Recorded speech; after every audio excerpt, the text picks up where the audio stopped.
The president said the U.S. was going to drill, baby, drill, and that is kind of what's happened, setting an all-time record in July for the amount of oil pumped out of the ground here in the U.S., and that, in part, is starting to have an impact on gasoline prices. A little higher than the national average at the station behind me here in Philadelphia.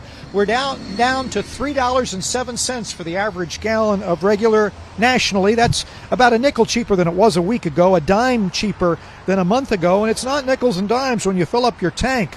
33 states now have an average gas price below $3.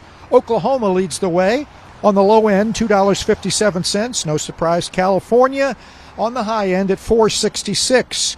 Why is there plenty of oil and not as much demand? Well, according to the oil analyst Andy Lippow, talking to Fox Business Network, some people aren't even putting any gas in their tanks anymore. Increasing sales of electric and hybrid cars that are replacing gasoline-powered cars on the road is negatively impacting on gasoline demand.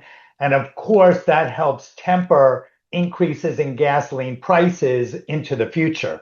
Of course, low gasoline prices, low oil prices are a double-edged sword. Good news for anyone driving a car, but not so much if you work in the oil patch. ExxonMobil, 2,000 layoffs in the oil patch so far this year. Chevron, about 8,000 after their merger with Hess. ConocoPhillips and BP also in the thousands. A total of about 20,000 layoffs in the oil patch, but that's the way it goes. Supply and demand. Drill, baby, drill. Good news out on the roads, maybe not so much if you work in oil. In Philadelphia, I'm Jeff Flock with the Fox Business Network.